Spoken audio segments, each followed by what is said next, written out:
welcome back to Make It Mental, everybody. This is what I got laid out so far.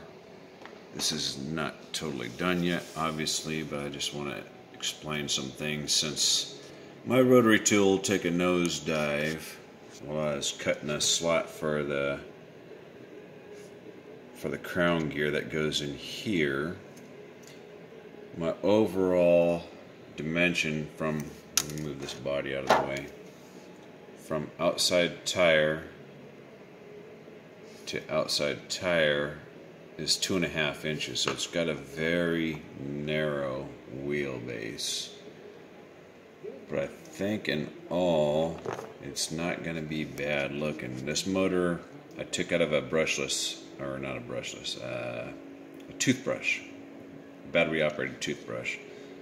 I got a couple other higher powered ones, but this one's, I think it's going to have a lot of torque. If it's designed to run on 2 AA batteries, it should be good for 7.4 volts for a quick pass. Soldered on the pinion gear. When you're soldering the pinion gear to these shafts, you're going to want to use flux, right?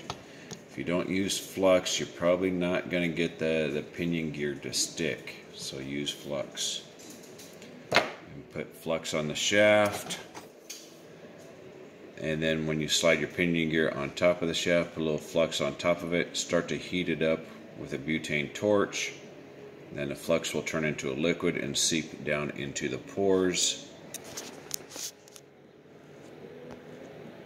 It'll seep down inside there.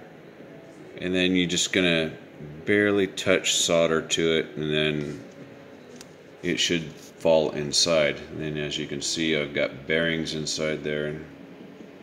Sorry for the unnecessary movement, but this is very magnified. And I did manage to find some stainless steel screws I can replace these ones with, so that way they don't stick out so far. What I did to make this basic box frame, I traced it out on aluminum. Those of you who didn't watch the previous videos, trace a basic shape out on aluminum. Then I just used some of this very simple, crude aluminum L bracketing. It didn't need to be this big, but that's what I had, so that's what I used. I did find some other hardware that's a little bit smaller, as you can see right there, that centerpiece there. It's a little bit thinner, so it'll give me a little more ground clearance. The only issue I have as of right now is this suspension.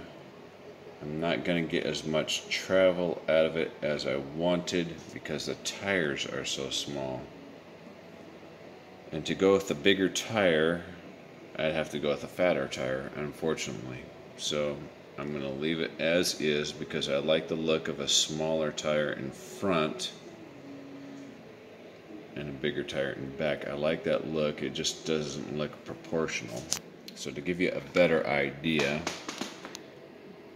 this is again very close, right? And what I'll do is I'll make a couple of pieces of ABS plastic that make this motor look like a parachute. This track width on this Challenger is actually a little bit bigger than this Nova, so for this Nova to fit inside there, it's going to look pretty good. I think it's going to look well hidden. It's going to give me a lot of room in this area here to mount electronics, batteries and whatnot. No rear suspension, front suspension only. And then after I'm done with all the technical stuff, I'll order my electronics. After I order my electronics, I think I'll start on a very lightweight version. I'm going over the idea of using a brushless motor, or not a brushless motor, but a coreless motor. See, I have this old helicopter bit right here. It's got a very small pinion gear on it, and that pinion gear, when I rolled it across one of these spur gears, or crown gears as they call them in the slot car roll, felt real nice, so I think the gear mesh is good. I know these little buggers, this is a 1025 if I remember correctly, and I have 4 of these jokers. and they're rated, I forget what the actual RPM is, but I think they're, I'm just going to guess 20,000 RPM at 3.4 volts roughly. So at 7 volts they ought to be hauling ass, but they're very thin wired, and they probably won't last too long like that. They're not a high torque motor, they're a high RPM motor, so I'm going to use this, or a motor like this, for the next build. I think, not 100%, build a very lightweight version, because the tires I have are very wide for the next one, like that one, but they're not as tall, unfortunately. In fact, they're more appropriate for a 1/32 scale, but so it may look a little awkward. I don't know. I'm just going to roll with what I have for now. Well, so there's an update for now, and as you can see, I've notched this out. I've got my steering completed. I'm not using ball bearings in the front. I've got ball bearings in the rear. Toothbrush motor. It's all about being frugal, about being creative, about using your imagination to make something happen.